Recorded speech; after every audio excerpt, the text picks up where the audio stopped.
Hey guys, welcome back. Today I want to talk about campaign Easter eggs for Halo 6 and for any future Halo campaigns. Now I'm not talking about the skulls, I'm talking about lore Easter eggs like terminals and intel. It is great that 343 brought the skulls back for Halo 5, but they do need to be improved upon in Halo 6 by actually letting you hold them.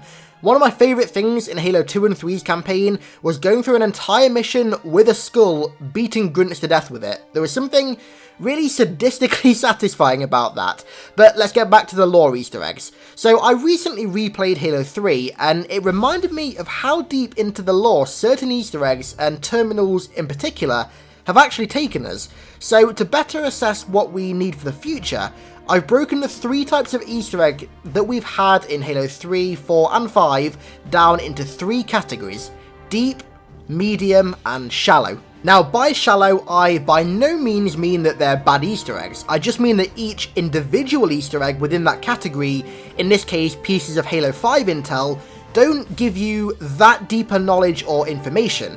What you can see is that this actually does allow for a much higher number of said Easter egg in the campaign, because you barely have to spend any time understanding each individual piece. This allowed Halo 5 to have 117 pieces of intel, whereas Halo 3 and Halo 4 only had 7, so 7 terminals. However, on the flip side, the Halo 5 style intel gives you very little information compared to the Halo 3 and Halo 4 terminals, and they don't go anywhere near as deep into the lore as they do mostly.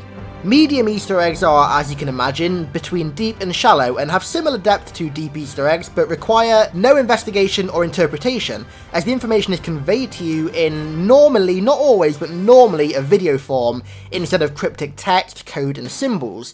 These are, for example, the Halo 4 and Halo 2 anniversary terminals. Also within the medium section are some of the Easter eggs that we got in Halo 4, one of which being an eye of a War Sphinx. Now, these are medium, seeing as they weren't deep necessarily in the form that they were present in the game, but they have ties to deeper Halo lore, along with being spoken about briefly in the Halo 4 audio logs. Quite a lot of those audio logs expanded on these artifacts that you found throughout the game. Now, deep Easter eggs are, in my opinion at least, the best, as they go deepest into the lore, whilst also requiring quite heavy interpretation, investigation, and sometimes even code breaking to understand. As you can see, the only true in-game example of this so far are the Halo 3 terminals. We did get Hunt the Signal that was very much like this, but that of course wasn't actually in-game, it was prior to Halo 5, so that doesn't actually count. So what do I want from future campaign Easter eggs? Well, to put it shortly, I want a mixture of all three types that we've had so far.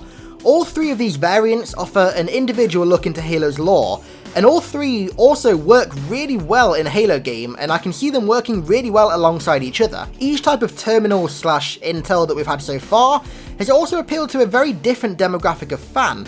The Halo 3 terminals, a hardcore lore fan, and the Halo 4, H2A and Halo 5 terminals, a less hardcore lore fan. So all three alongside each other could also appeal to all demographics, therefore making the campaign a lot more appealing. Obviously, it'd be way too overcrowded if there were 7 Halo 3 style terminals on top of 7 Halo 4 style ones, and also on top of 117 Halo 5 style ones. So the numbers of each would have to be toned up and down until they reach a sort of sweet spot, but in my opinion, a combination of all three would be perfect. I also want a level of crypticness to return to Halo's Easter eggs. Halo 3's terminals had this, and it made them so much more interesting. I remember back when people first started exploring these terminals, nobody had a clue who the Didact or Mendicant Bias were, and everybody was scrambling to theorise if they were good, evil, why they were firing the array, if they were talking about the Flood or something even worse, and you know what? It was great. Halo 5's Foreigner Intel was a fantastically welcome return to this, in a different manner of course. We have this builder on Genesis who's trying to find Bastion. Now, we still don't know what Bastion actually is. Some people believe that it's Onyx, some people believe that it could be Bornstellar, and that the builder could be his father, and things like this need to be hidden in every single Halo campaign from now on. But these things do need to have an actual impact on the overall story. Now, this is my major gripe with Halo 4's terminals. Yes, they're a good way to break your not so hardcore lore fan into the history of the Foreigners, but they didn't exactly contribute to further evolving the story at all. They merely explained it to those who hadn't read the Forerunner trilogy. Now, I'm not saying that this is bad by any means, but it has to exist alongside Easter eggs that appeal to more hardcore lore fans, who are going to spend hours, days, weeks, months analysing, replaying, breaking down and theorising about these terminals. Having a short video simply doesn't allow for this, so again, I asked 343 just to take another look at Halo 3's terminals and use them as the basis and the foundation for designing deeper Easter eggs. They were perfect. Further building on this crypticness is mystery and creepiness. Now, it may just be me who felt this way, but the Halo 3 terminals actually creeped me out really heavily back in the day. You'd be reading them and all of a sudden they'd flash red and the text would corrupt and you'd be immediately dragged to another archive. Also, seeing this on the side of the screen was seriously harrowing and almost frightening. All we knew about Mendicant Bias was that he was a contender class AI, and we had a hint that he betrayed the Foreigners, and for him to pop up as you're reading this terminal to say, "This is what I have done," was just a complete holy shit moment. Moments like these not only make the Easter eggs much more engaging and, I'm about to use 343's favourite word here, immersive, but also more memorable.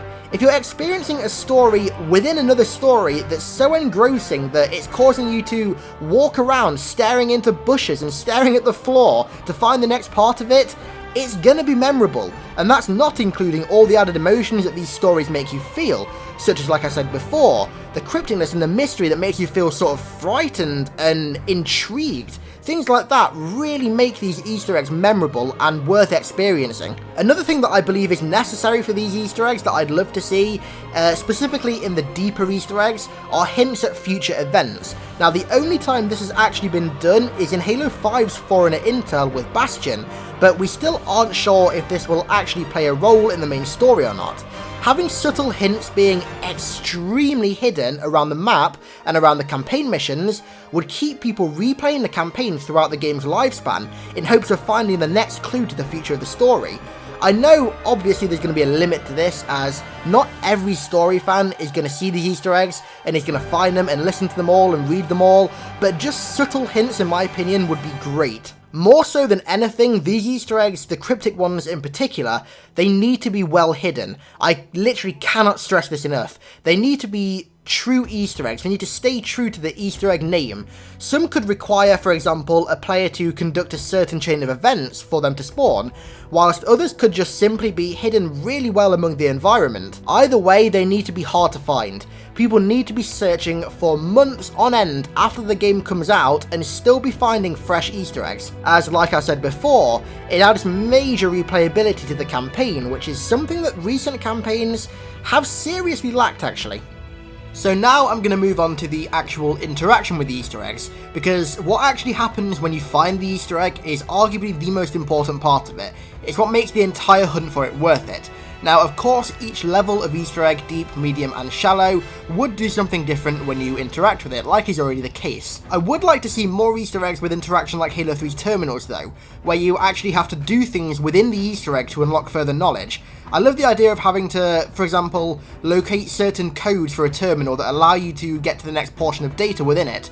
So, for example, there could be various codes hidden in a certain room where there's a terminal. You'd of course be able to get to the surface level of information from the terminal without the codes, but to delve deeper you'd have to find the codes, which you'd then manually input into the terminal, which would then grant you access to more deeper information. Maybe some of these codes as well would need breaking to give you a certain word or phrase that you'd then put into the terminal.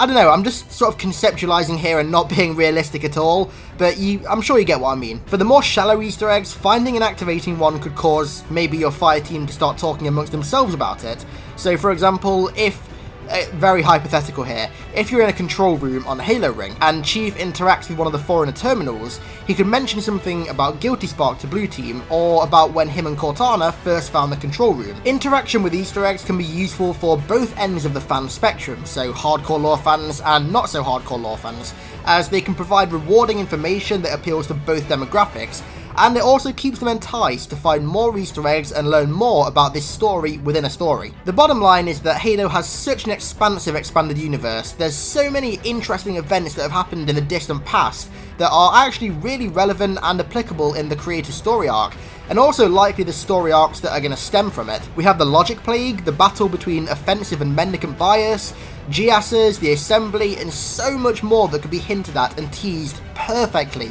with Easter eggs. For example, hypothetically, if Cortana does end up being corrupted by the Logic Plague for Halo 5 and 6, how awesome would it be if there were small fragments of data hidden around Halo 6's campaign that showed her struggle to fight it? Maybe there's like a terminal or something that you can access that she used to almost document her descendants into corruption against humanity, the group that she spent her entire life protecting. Again, it is a very hypothetical situation, but hopefully you get the gist. Easter eggs are just such large parts of various games from various genres, and the extra levels of depth and exploration that they add, along with mystery, is why Halo 6 needs them, with inspiration from previous games, Halo 3 specifically. So please tell me what you think of these ideas in the comments. Tell me if there's any Easter eggs from maybe previous Halo games that you'd love to see in Halo 6, or if there's any new Easter eggs that you've just thought up and made up that you'd love to see.